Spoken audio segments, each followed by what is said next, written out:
We just finished up our Ryan Reynolds series. Now it's time to hit the other side of the handsome man coin. Join us on the road to Deadpool Wolverine as we ask of Hugh Jackman, is this guy any good? Welcome to Half-Ass Movie Podcast.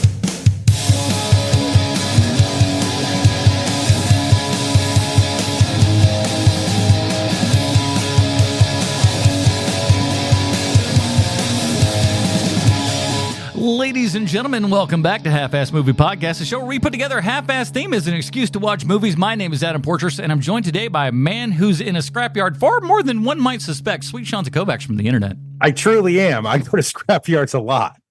And he's nobody's punching bag, Bruce Leslie. You know, way back in high school on Soup Bean Day in the cafeteria, they called me Noisy Boy. It's a long way to go, but honestly, I'm glad he got there. It's Bruce to a T. Yeah. Well, welcome back, everybody. As we said, we are on the road to Deadpool Wolverine. We finished up our Ryan Reynolds series here, and we got 4 Hugh Jackman films coming right at your face here, and we're going to figure out if this Hugh Jackman guy has a future in Hollywood or not. Time will tell, I guess. We'll see. We'll see. These young Australian upstarts, they come in, they start waving it around, and you're like, all right, mister, we get it. And so maybe we'll this is one of his earlier films. So we're going to be checking this out today. Sean, you brought today's film, Real Steel. Tell us a little bit about your decision. This is one of those movies where I figured it out watching it over the weekend, where this is the dumbest movie that I like. If you are dumber than this movie, I don't like the movie. Mm-hmm. This is the line. This movie is very, very stupid, but it is fun and it has heart, and the CG is great, and I love the way that they interplay the practical effects with the CGI effects. They don't try to overdo the CGI. Well, we should just do that in CGI. Yeah. That does not happen. And I wouldn't say it's seamless, but it's close to seamless. And there are certain moments in this movie where you're like, oh, I can't believe that you guys just got away with that. Yeah. But they do. And there are plot holes so large that they're just massive. And I watched this movie with Lindsay over the weekend, and Lindsay had the question of, so there's a winch on the boy's cart when he pulls Adam out of the scrapyard waterfall, which is a thing. Yeah. How does he get him off the winch into the cart? And I was like, that's a very good question. Spirit fingers. It happened during the dissolve. Didn't you see that? There's a lot of in time, and then we cut to morning. I don't want to be a spoiler for the sequel that's coming out soon, but it's force powers, midichlorians. Oh, that makes nothing but sense. And also, it wouldn't the robot weigh more than the cart, so that the cart just goes right off the cliff? Much more than the card, I would imagine. And it's stuff like that that you have to look past as you're watching this movie. And if you can do it, you're going to really enjoy yourself. The fact that over and over again, this kid says and does things that get them to the next phase of the robot fighting career that would never happen ever. Besides the fact that robot fighting career is not an actual thing. I do want to just right here pause for a minute to say, as a child, when I first started, I'm not a child. Who am I trying to fool? I was probably in college. You were in your 30s when this movie came out. 2011. I'm talking about before this movie came out. But when they first started talking about the concept of battle bots, and there's going to be a TV show called Battle Bots where people's robots fought each other, I expected Real Steel. Like, I tuned in wanting like kung fu robot fighting, and what I got was 2 of those Roomba vacuum cleaners going at each other with buzzsaws. Right. And if you don't think that it was amazing, disappointing. It's disappointing. And Sean Salisbury was one of the commentators. Yes. Get out of here. Well, before we get let's do a little housekeeping, then we'll jump right into it. Before we get to all of that fun stuff, we want to tell people to support this show over at patreon.com/HMP. Those people get pre-show, post-show, Dinger Zone, and guess what? You actually get to vote on what we talk about on this here podcast, and we have got quite the selection for you. So much like we've been doing with this kind of on the road to Deadpool, we're going to continue on some certain themes and stuff. So these are going to be the themes that we are voting for. If you're a Patreon supporter, patreon.com/HMP, join up at any position. You can vote on all this, get all the extras and stuff. Whatever this show's worth to you, put it back in a dollar form, send it our way, and you can get the pre-show, post-show, Dinger Zone, and like I said, vote. And here are going to be the movies. What are we? The entrants for the movie vote. That's what we're calling them.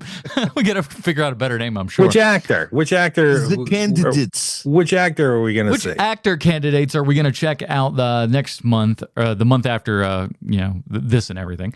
We got genre Meryl Streep movies. Meryl Streep been in a lot of films, but also been in a lot of genre films that you wouldn't quite suspect out of her. So that's going to be an interesting category.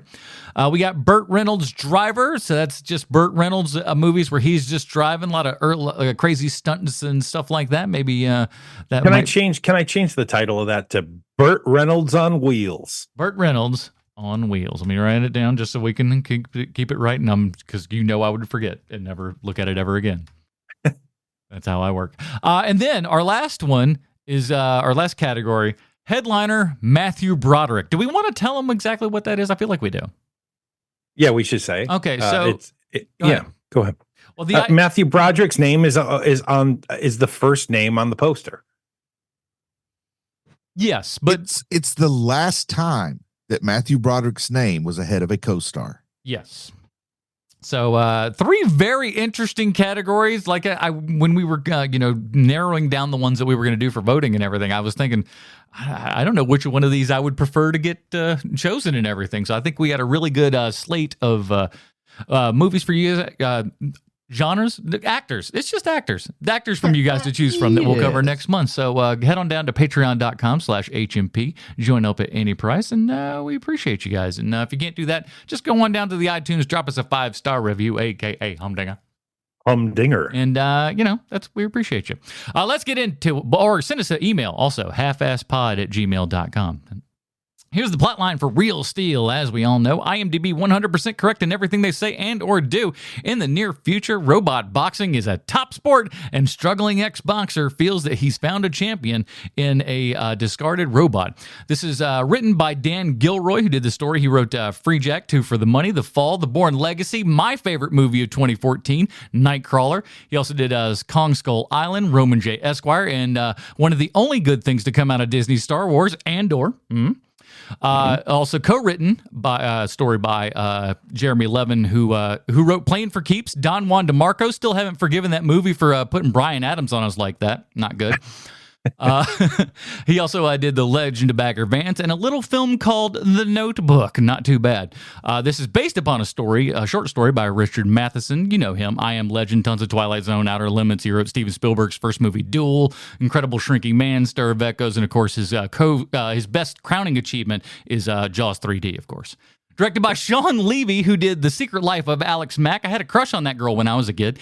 Animorphs. I didn't know he did that one. The 90s redo of Lassie. He did 2 episodes of that. Big Fat Liar with Frankie Muniz. Just Married. Cheaper by the Dozen. A Pink Panther remake. So he digs working with Steve Martin there, and that's nice. He did the Night at the Museum movies, Date Night, which he did just before this movie, and he would later go on to direct Free Guy, The Adam Project, and of course 8 episodes of Stranger Things. So this guy's had a bit of a career. Starring Hugh one more time. Hugh Jackman, Evangeline Lilly, Dakota Goyo, Anthony Mackie, Kevin Durant, Hope David, James Reborn, and Carl Yoon. He's one of those guys that I think people like working with. And the reason why I say this is because he works with the same people a lot. You can usually tell when someone is easy to work with when the same people want to keep working with him. I think that there's something happening with him and Tina Fey because he did Date Night. He directed a couple of episodes of 30 Rock. He's directed a couple of episodes of Unbreakable Kimmy Schmidt. And that's the sequel where they go to the Navy. Yep. That is. It's almost like McHale's Navy, but with a lady. Good sell. And it keeps happening with him, right? He keeps working with the same folks, and they like him. And I am not a giant fan of his work as a director, but I am a fan of him as a producer. He has produced some really great movies like Arrival, and I know that he's one of the people behind Stranger Things, and I think that he even directed the first episode of Stranger Things, which gave it the look. So the look of Stranger Things is because of Sean Levy.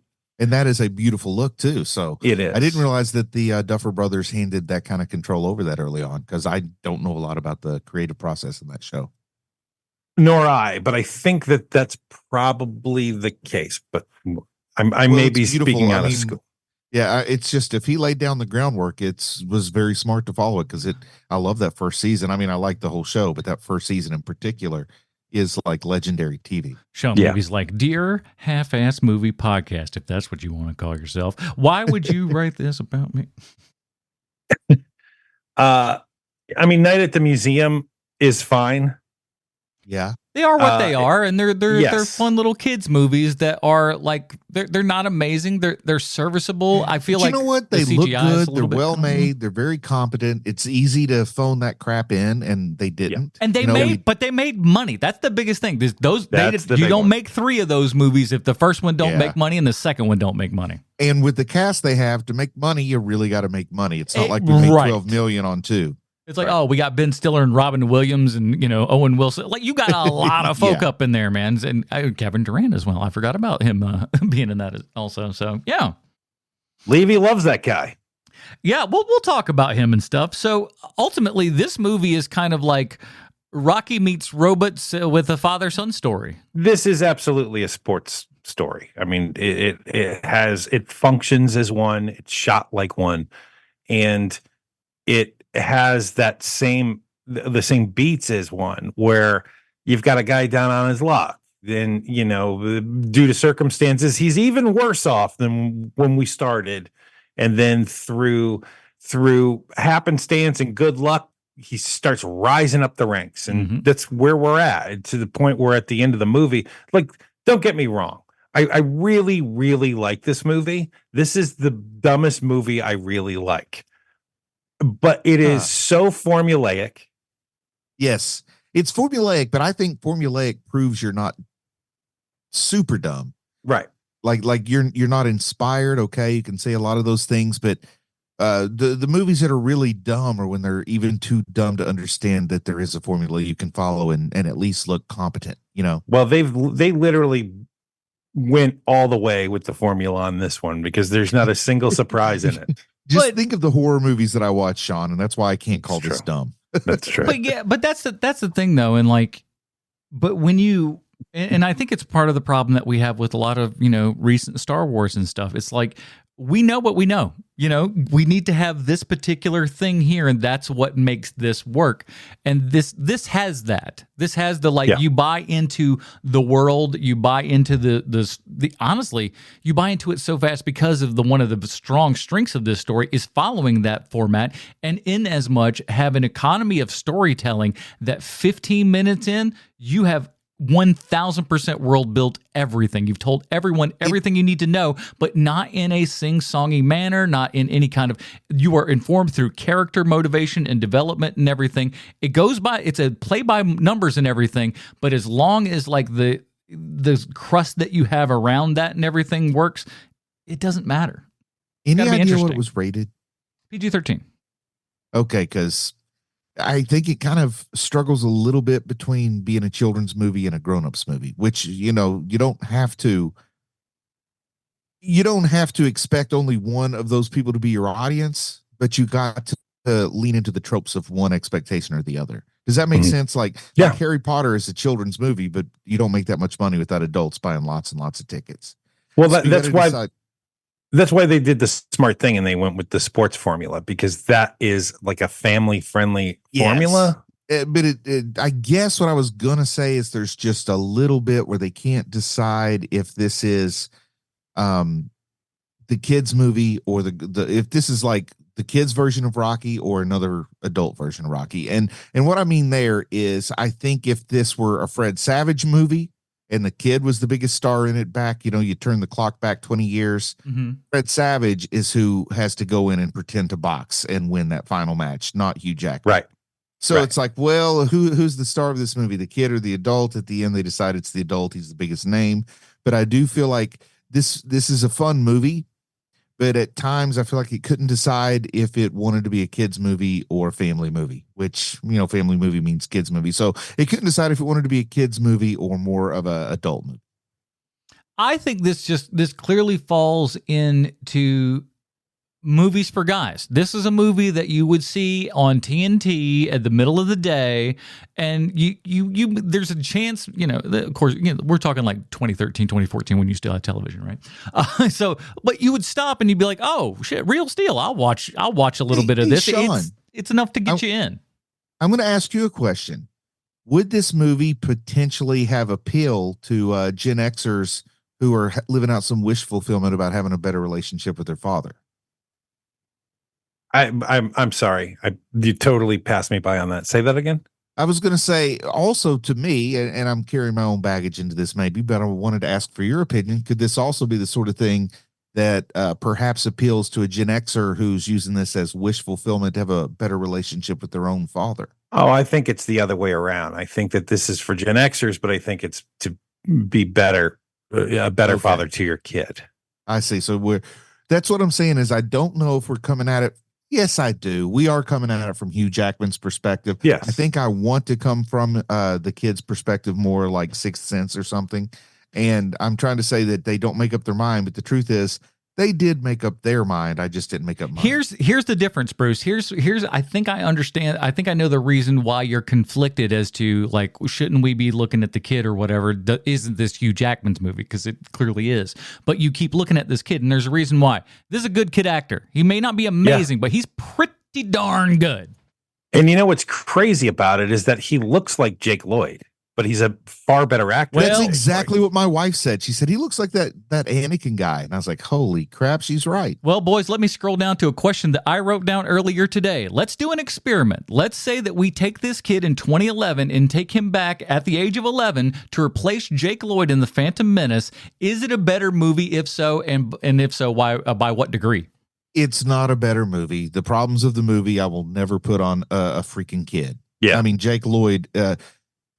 well, no. You're not putting it on an unhappy guy, but I don't want him to be unhappy because of me. Because a kid is a kid, man. Right, but if you had the chance to replace it with a better actor, do you think the movie would have been better? I don't think Lloyd was a bad actor. I think he was poorly directed. I don't disagree. I mean, we found that having a better actor in a Star Wars movie does not make those movies better. That's fair. I mean, you're right. He's still got to say the words. You're not wrong. He does. And this kid has the same thing that Jake Lloyd has, quite honestly, which is that there's no darkness inside this kid. And Jake Lloyd had the same thing. There's no darkness. I'll say if Christopher Columbus directed that movie, it would get a better performance out of Jake Lloyd. I really don't think Lucas is good at directing adults, much less children. Right. Oh, that's for sure. A Chris Columbus episode 1 would have been interesting.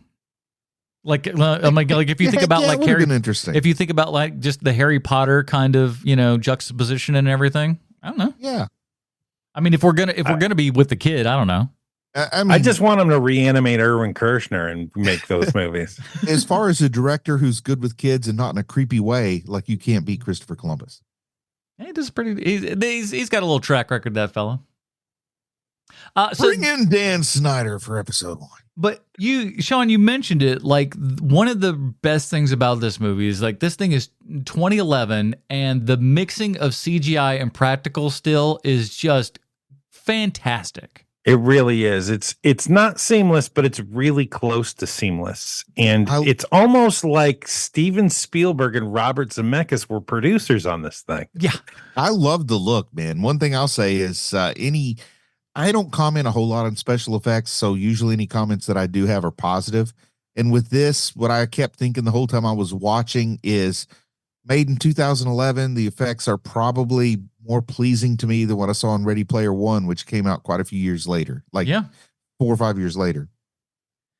Well, this is only the second ever virtual production. The first one being Avatar. This is the next movie that was a virtual production, and you can totally tell just because of how well the action is shot on this thing. There's something happening where there's a coordination with the editors, but I don't know enough to know what that coordination looks like. But if you are shooting, they've already done all of the previs and probably some animatics to put into the video. So when you are shooting this movie, you know what shots you need to make it look good for the pow pow pow of the robots punching themselves, punching each other. And it looks great. Like, it just looks, the camera work doesn't look terrible. Like, that's basically the big thing about this movie for me, is that the camera work is amazing. You can follow every bit of action. You know what's happening at all times watching this movie. And let's take Michael Bay. Michael Bay shoots Transformers the year before, is it 2010? I want to say. And that movie, you don't have any idea what's happening half the time. Yeah, it looks cool, but you got no awareness of anything. It's like, oh wow, this is really cool. Do I know what's going on? Heck no. Right. And this is almost like what Transformers should have been.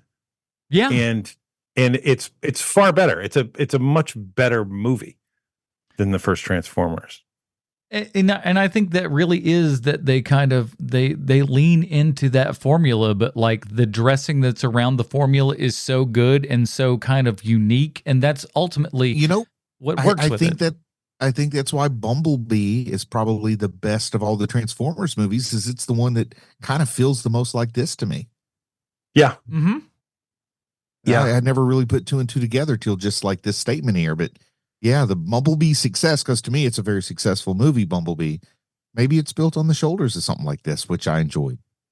Let me ask you guys a question, because this was my big question watching it.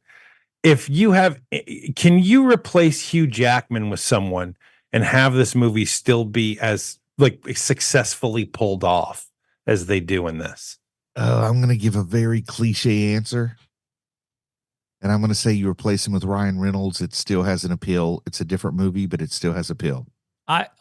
It's a different. Okay, you cribbed it with the last little bit there, sucker, because you go, it's a different movie, because it is.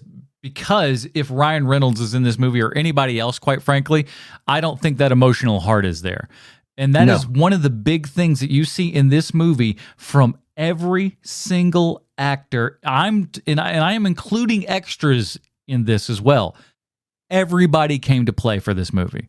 There is not a person in this show that is phoning in a performance. Not a which brings me to my next question. Yeah. Is this Evangeline Lilly's best performance? I was just sitting here thinking, I'm not the kind of person who likes to say this, but Evangeline Lilly, very pretty. Huh. I think we're all on the same page so far. I think that part of the reason I'm comfortable saying that is because I was really impressed with the character that she gave us in this movie. Did not seem like she was angry to be in every single room she was in. And I guess what I'm saying is I really did enjoy her performance here, and it made me lighten up on maybe some of the unfair biases I've had against her from, Lost and Ant-Man and whatever I've seen her in. She's got some goodwill from me back again after seeing this for the second time after a good many years. She actually wants to be in it. Yeah. Yes. And I mean, it's Hugh Jackman. Who doesn't want to be near that gorgeous bastard? But here's the thing, though. Look at it, though. When they are first at the boxing gym there and everything, and they have that little conversation between them where they're right close together, the look on both of their faces, it's amazing. Like, it is leaping off the screen. They have fantastic chemistry together. She is like, and even in the moments where, like, at the fight at the end and stuff, where it is like a single shot of her where there's no other, she's not watching anything. She's not with any of them. And she is crying her ass off and emoting for the things that are going on, CGI things that she ain't never seen in her life. And this woman is just delivering. So what makes Evangeline Lilly tick? Why does she show up for some stuff and not for others? In particular, why is she not showing up for the stuff that maybe reaches the biggest audience, the Ant-Man stuff? I think she's fine in those. I just don't know that like they're the best written things. That's all. Fair enough. I think that's there's also the thing with Disney with her where, she's an anti-vaxxer. And so and Disney does not play when it comes to that stuff. Yeah. So when she doesn't get the jab for coronavirus, Disney makes that public. Hey, guess who doesn't get the jab? Guess who keeps showing up for work and isn't vaccinated? And I'm sure that was not fun for her to be through, being in the middle of that political crap storm. But I also think that probably because I would imagine that Disney's probably using that as a we can do this movie without you kind of a thing. Listen, I think Disney's is constantly looking for ways and leverage that they can start cutting some things because, quite frankly, Disney needs to be spending a lot less money on things. So I think they're looking for any excuse that they can to cut crap. I don't care if it's another actor or a whole damn movie. They want it. They're just like, ooh, cut. I think you recast Wasp in the next Ant-Man movie and you will not have a deafening outcry. Not a single person is going to be outraged. But I don't know what it is about Evangeline Lilly, but people don't generally like her. And I don't know, like she's like Nickelback. That one comedian has the whole bit about really good.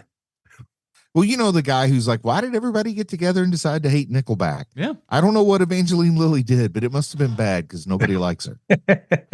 I liked her since Lost and everything, and some of the stuff on that show is not her fault. I don't blame her for that program. They just didn't know what they were writing when they got into that mess. But this is her best performance that I've seen so far. No, she's really, really good in this, and she plays off of Jackman good. Plays off the kid well and everything, and you buy all of it. Yep. Man. I agree. She really made me have to turn about on not being the biggest fan of Evangeline Lilly to now I'm a fan of her performance in this film. I'll just leave it at that. I gotta say, I was really surprised learning that the source material for this movie was written so long ago. It was written in 1956. Didn't you feel good to know it predated Rocky because there's a lot of Rocky stuff going on? Well, sir, I haven't read the short story, but there is no way that all of the beats of this movie are influenced. I'm kind of surprised. I was kind of surprised to learn that the guy who wrote Rocky and Karate Kid aren't the same guy. Yeah, because it is the same movie, and that's fine. I like both of those movies. Those movies are great. And, then the robot shows up with the mohawk and it's like, well, that's he's supposed to be Clubber Lang. All of that, all of those things happen. And again, as I said at the top, yes, this movie is very, very stupid, but it doesn't matter because I like it anyway. You're not because you're not mad at it. It doesn't purport itself to be a highfalutin whatever. Right. It goes, you're having fun here. Shut up. Right. And that is something else that this movie has in spades. It's got a lot of heart, but it's also really fun. Yeah. You get to see and the arc of him and his kid is absolutely believable. He does a great job of just kind of pretending like he doesn't care. And then, Hugh Jackman is not the character. The character does not care, actually. Yeah. I do like how they kind of have him warm up towards the kid at the end. But it's just so cliche as if it was from 20 years before, the way he's so eager to give up the rights to the kid for the sign over the paper. That is totally like Michael Keaton at the beginning of a movie from 1989, not a For sure. But that's kind of the charm of it, is that it feels like it's from another era. You know what? You say that, and now I think if this movie came out in 86, this is one of those legendary movies we talk about with Big Trouble in Little China and Goonies. We're talking about this the way we talk about those second tier cult movies from the 80s. Right. I didn't even put two and two together there, but yeah. Well, it's 100% that, but it's done with this large, lavish budget and everything, and done with wild and crazy care and stuff. Like that fair thing at the beginning that he's pulling in, they constructed that whole thing, and then I listened to a little bit of the audio commentary with Sean Levy and stuff, and he's like, they just happened to like get that reflection just by accident of the what do you call it there? The carousel. The carnival? Yeah, the carousel in the window and stuff. They were like, we didn't plan that. That just happened to be there. And we're like, oh my God, now we're using this shot and stuff. So they just put a lot of care and effort into this thing, and you can just tell from the get-go. What'd you guys think about the inside baseball of Kevin Durant having his first conversation with Hugh Jackman in this movie? Good stuff. I'm missing again what you're saying. He said, last time I saw you was 2 years ago in a boxing ring, and you were staring up at the ceiling after I hit you with my uppercut. Well, that is when Robert Duran was playing the Blob. 2 years before this, in 2009, X-Men Origins Wolverine. Funny. The last time these two actors were in a scene together, Robert Duran Kevin, stop calling him Robert. On his ass, and he was looking up at the sky. So this was a brilliant callback to a terrible movie. I didn't realize that, but that's hilarious. That together either. Yeah, he was the Blob. Well, come on, who's the world's biggest Blob fan? That's true. That is you. You if ain't wants gonna to get know. no Blob trivia over on old Brucey Bruce over here. I ain't good for much, but I'm good for blobs. Definitely. Sean Levy said one of the reasons that he has obviously worked with Kevin on several occasions, but he said one of the reasons that he was perfect for this role is because he's one of the few people that's actually taller than Hugh Jackman. It's just like there's not many people that could just stand above him and be intimidating to Hugh Jackman. Kevin Durant's tall enough where he can actually do that. Man, Kevin Durant's going to have a career forever, man. He's going to have a career forever because you just want to punch that guy in the face. Big time. Heck yeah. And he does the Southern guy pretty good too, which is sort of the last white man you're allowed to make fun of or whatever. You know what I mean? It's like you can't do a whole lot of ethnic or cultural gimmicks and get away with it, but you can still do the Southern guy. Oh, he a hillbilly. That's fine. That's fine. But yeah, like he's good in this. Like almost doesn't need to be in it really, but it's nice that he is. Yeah, he's a nice flavor, man. Anthony Mackie, young Anthony Mackie, looking all fresh as a daisy over here. I love it. Is this his next movie after The Hurt Locker? Because The Hurt Locker is what made him famous, right? And so from Hurt Locker to this, I thought We Are Marshall is what made him famous. I was a Pain and Gain guy myself. He was good in Pain and Gain, actually. He was fantastic in that movie. And he's a Carolina man, so I like the guy. But he's really good, and like I think that he's almost so good because there's no reason that his character should be outside of the arena taking bets. Where you don't even live in this state, right? He's like that's a whole other state away. Am I wrong? I don't know, man. There's no reason that he should be there, but like he is outside of the place taking bets. Kevin Durant just like, cause I'm good for what was it? $1,000, $10,000, $25,000. It was a lot of money, but he just goes like, "Yeah, no, 100,000." I don't know. It was a ridiculous amount of money that no one would be carrying. All I know is he called him homeboy at the end, and he didn't like being called homeboy. That's the great, just kind of like, how do we say that a character's racist without having him say anything truly horrible? We'll just have him call him homeboy because that's really, it's awkward, it's weird. Yeah, that'll work. But and again, I do enjoy, and it sounds like they did it in Looping. Where he, then calls him homeboy, which I enjoyed. He goes, no, you ain't going nowhere, homeboy, or something along those lines. Another one I want to talk about is, let me ask you this. What kind of wild life is Phil Lamar living? A beautiful one. This guy is in everything. He's everywhere. He's got so much stuff. It's unbelievable, this guy. You ever seen Mad TV? Yes, just a little bit. He's good on that show, man. He's good in everything, but like 500 and something credits to his name right now. Like just the voices and stuff that alone that he did in like the past 2 years is like the list just goes on and on and on and on. But like he shows up in something like this, and I thought he'd be in there for like 5 seconds, that little like opening and stuff where everything. But like no, we're just gonna give him a full old role here where he's just commentating on the whole thing. Credits is pretty amazing. Yeah, especially like when what's it called? 20 years before this, he's sitting in the back of the car in Pulp Fiction getting his brains blown out. That's what you call a career, my friends. I think he's a better dramatic actor than he is a comedian, I'll be honest. No, listen, he's not a bad comedian. He's not bad. It's just one of those things where he found his lane, and he's great in that lane. I'll say that he's a professional, so he was competent doing sketch comedy because he's a good actor. Yes. Yeah, it's just a dude that can kind of like you ask something of him and he can deliver whatever you're looking for. But he's one of those guys where, in my opinion, 90% of his talent is in his voice and his inflection, and that's why he thrives in the world of voice acting. Like he's maybe not Mount Rushmore, but darn close to Mount Rushmore in terms of voice acting at this point. Certainly from the 90s on. I also gave him a very bad night one night in Austin, Texas. Oh, no. I did. I literally did. I made his night very bad. Give him the old Phil Lamar. Did it involve you in introducing him to a friend of yours or something like that? It goes like this. I was at the Big Stinking Comedy Festival, and he showed up as one of like the celebrity guests because he was already on Mad TV. And there's a guy who was sitting with us talking to us. And the second that Phil Lamar entered the building, guy gets up, walks away. We're in mid-conversation. He gets up from our table and immediately goes, "Yo, Phil, my boy," and starts talking to Phil Lamar. That dude made me so mad that I waited until they sat down, and I could tell that Phil Lamar was a little like, "Can you please not talk to me?" Like he was a little bit like that. They're sitting at the bar.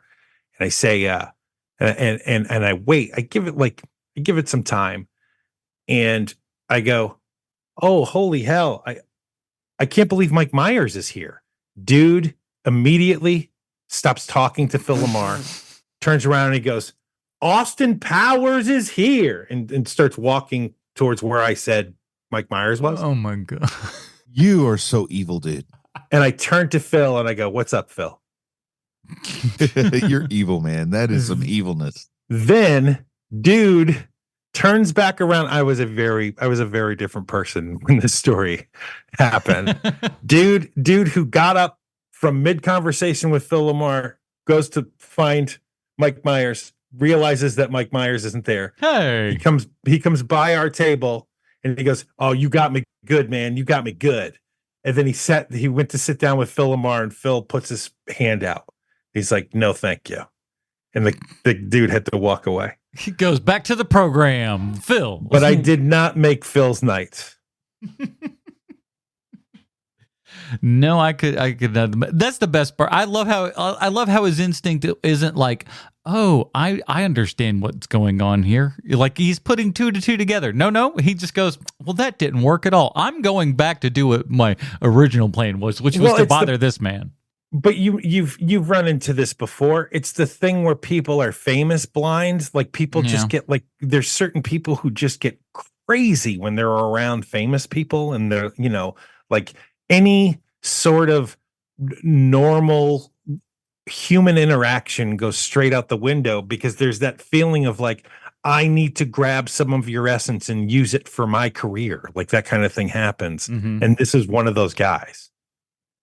Oh yeah, it's like when John Delancey asked me like what floor of the autograph hall was on, and I'm just like, okay, don't say anything stupid, just say you don't know. Because I was just like, I think it's on this, but I'm not 100% sure. And I'm just sitting there, just kind of just going, don't be like, "You're Q from Star Trek, aren't you?" A tall gentleman that guy is. I was like, oh, that dude's big for Hollywood. Danny Elfman's score doesn't stick out huge, but it is solid in the points that it needs to be, especially at your final kind of the big fight at the end and everything. It's just like it's fairly standard fare. It's not, Elfman-esque. Is there really any need to defend Danny Elfman's score? I mean, the only time it might have ever even been questionable was Shrunken Heads, and that was a family thing. That's fair enough. But okay, then a little more controversial than all of our needle drops in this bad boy. Yeah, there is a lot of Chemical Method. It's a lot of interesting choices that when you think about when this particular movie is taking place are wild old. It'd be like us listening to music from the 20s while we're getting all pumped. Because this movie's only like 3 years from now. Yeah, this movie is set in 2020. I thought it was a couple of years later than that, but I thought it was 2027. I really thought it was 2027. Gentlemen, it is 2020. I promise you. I love it. That was a very good year for eye doctors. I didn't celebrate that like I did the Back to the Future 2 day. I feel like I just lost out on a little bit of something there. We could have had a real steel party. We totally should have. Day. Damn it. Well, I've got the robot puppets and everything. That was another one that you heard a lot when this movie was kind of being developed and everything. That was Rock'em Sock'em Robots. Yeah. And I think that's heard that a lot. I think that was initially almost what the pitch was. It was Rock'em Sock'em Robots, and everybody's like, "That sounds like a really stupid idea. We all know the toy, but like this is going to be bad." Hey, and then they showed this, and you were like, "Okay." If this movie kept us from getting like a Battleship quality Rock'em Sock'em Robots movie, then it deserves 4 stars just for that. Well, that's kind of where everybody was at. Is that, oh man, I can't believe that they keep trying to make these board game movies because of things like Battleship. And so I can remember the water being poisoned because of things like that. And then this movie comes out. There was no way I was going to see this in the movie theater. There was just no way. And I watched it. I want to say it was on HBO or maybe Netflix or something when I eventually ended up seeing it. And I couldn't believe what I was watching. Like, it's one of those movies where you're like, well, this is dumb as dirt, but man, I really like this movie. Like, why am I having so much fun with this thing? Yes. It's because they follow the formula. And like, let's be frank here. 2 people that follow the formula better than anyone else, producers on this film, Steven Spielberg and Robert Zemeckis. It's like the amusement park ride. Yeah, the ride has a new name, but as long as it goes upside down and it flings you around a little bit, then you're going to get the same joy. So they understand how to build an amusement park ride, and amusement park rides aren't the same thing as a freaking gondola ride through the Amazon basin, but they're fun and you're laughing and you're happy and you want to go again.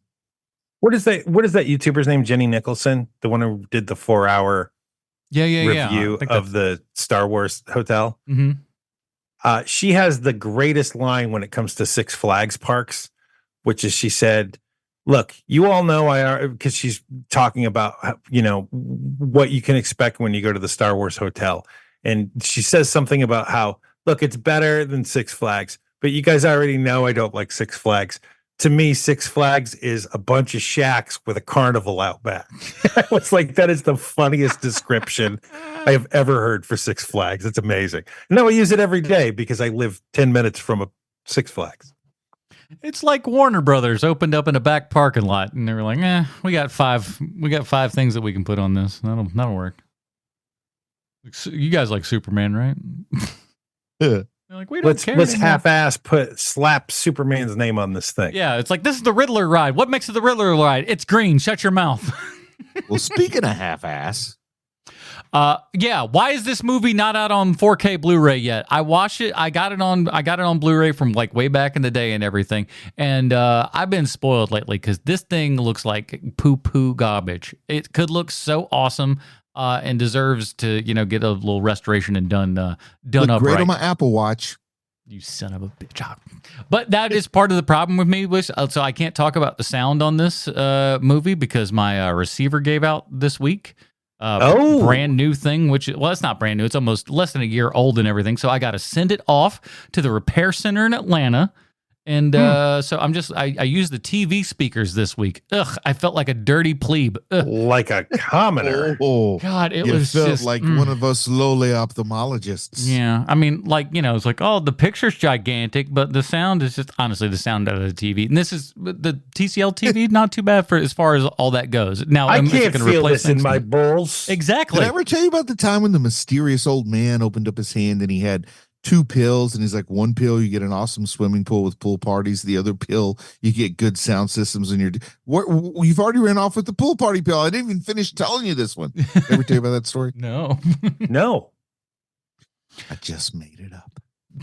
Well, like a lot of his stories, I believe so.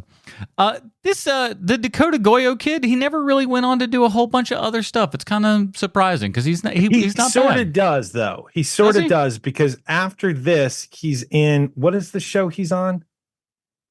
He looks very different. Idea. He looks. Let me look it up. He looks very different. Dark Skies. That's the show. Oh, and he's on that show for like 3 years. Okay. And he may either have chosen not to continue acting, or once he hit a certain age, it's one of those things where it's like, look, you don't look like the way you did. Yeah, it happens. Yeah. Okay, yeah. So it looks like he played like the last big one. He was in Aronofsky's Noah as young Noah. Oh, he's also young Thor. Is that right? Yeah, I see that now. Okay. All right. Well, listen. I don't want to. I wasn't poo-pooing the guy. It's just like we don't see a whole bunch of him. He's not like had that second year or second round kind of fling to his career like Haley Joel Osment, for example. Probably retired from acting. He might be. It's possible. I get the idea. He's like, I had a good run. Now I'm going to be normal. Well, I still can, because there's a certain point where you can no longer be normal. Look, and honestly, I mean, not for nothing, it sounds like Evangeline Lilly's kind of doing the same thing. She's like, I don't really want to do this, and I think also part of it, at least is from what she said, she doesn't want to get like a whole bunch of work and stuff done and be one of those people. So she's like, this is kind of it for me. So if you Sean, can, why not? What is it? What is it about Evangeline Lilly that gives off Nepo baby vibes to me? Because that's how I feel about her. I don't know, because she's not. I know, but I get that vibe. I don't know what that is. She's good looking and has nice teeth. That means like her parents had enough money for braces. You know what I mean? Ooh, she's Canadian. There you go. She is Canadian. That makes it all kinds of sense. A quarter star hotter in my book. Just a quarter, though? Just a quarter. But yeah, I think Hugh Jackman really is the reason why all of this movie absolutely works. You buy him as an ex-boxer and everything. There's nothing in this that you don't question anything in this movie. And that's a good thing for a movie with a premise that is robots fighting. And this is the run he has where when he's not being Wolverine, he's still just killing it at the box office, because this is around Prestige time. He's really showing everyone, hey, look, I'm not just Wolverine. And that was one of the things too, is that like when we were kind of discussing what movies and stuff that we were going to do for Hugh Jackman, it was really difficult to do because, X-Men was his first real big thing, and he just kind of skyrocketed from that point on. And it was just like he had this undeniable it thing that that we tapped into specifically, I guess, within Wolverine. But the best part about what Hugh Jackman did post that is he just didn't rest on his laurels. He went out, he did other things, he did varied things, and he just became one of those guys that you just couldn't deny the talent coming out of him.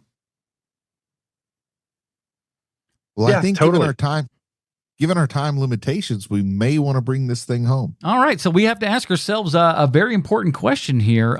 Is Real Steel art or fart? Bruce, what do you got? Well, as much as I love to fart, and I made the noisy boy joke at the top of the show, but I got to say, this is art. I'm enjoying it. Like I said, if this had been made when I was closer to Dakota Goyo's age, this would have been one of my favorites. And it's still fun. And it's one of those that you don't watch every day. So when you do watch it, you don't remember it beat for beat. It's worth a rewatch at any kind of family get together, any kind of summer little thing out by the pool or something. This is a perfect one. So I'm definitely going to say art, not fart. Sean? I don't think this movie is art, but I'm going to say art because I like it. Mm-hmm. This is a dumb movie, and it doesn't matter that it's dumb because it's got heart. It is well made, and even though it knows it's a dumb movie. That's the other part to this, is that they aren't trying to church it up and tell you how important everything is. I think Sean just created something here. Okay. We need something more complex than a binary rating system. So it might be art, heart, or fart. And this would be heart. The perfect heart movie. I changed mine from art to heart. What are you, Neil Diamond? Turn on your heart light. What? All right, well, that's on the back burner. We'll see. I can't make a 3-sided pillow, Bruce. I'm going with art. He's going with art. I'm going with art as well. Listen, this movie, it's formulaic. It's the same movie that you've seen a million times over. But the best part about this is that it is done. There's an artistic flair to this. This movie looks fantastic. It is shot really well. The production design is amazing. It has the fantastic combination of like that just future enough for everything, but also harkens back to, older styles and everything. Like you said, if you saw this movie in the 80s, it wouldn't feel like it's out of place. It has that same kind of vibe, and it shows you that we don't need to reinvent the wheel all the time. Sometimes we just got to make it, a mag wheel or something like that. Just make it different. Just make it the same thing but different. And this movie does a fantastic job at that. And I'm so glad that this was your choice, man. Very, very good. Oh, thank you. Art all the way. Thank you. So next week we're leaning into Bruce's choice. Bruce, tell us about your choice for next week. The Greatest Showman. Because there's two things I like more than anything on earth, and those are circuses and movies about circuses. So those two things come together into one thing next week. Listen, I've known you a decade. I don't theater. Like a decade in. Have you heard him once talk about a circus, Sean? No, but that's okay. It is par for the course, though. Circuses, as in I love circus. I love bread and circuses. Yep. Yay, Rome. I think about Rome 3 times a week. At least. It's more because of the salads you get. So that's it. We're going to be talking about The Greatest Showman from 2017. Saw that one back in the theater. Haven't revisited it since, but am looking forward to that. Another fine Hugh Jackman production, going a little bit away from the action Hugh Jackman. That wouldn't be a bad comic book right there. Hugh Jackman. But if we did that, what the hell? It was too good. It was too good of a thing, and it ruined my train of thought. That's it. So I'm just going to wrap up the whole darn show here. Join us next week when we're talking The Greatest Showman for 2017. For Sweet Sean's and Kovacs from the internet, Bruce Leslie, I'm Madam Portress, reminding you that the only difference between art and fart is an F.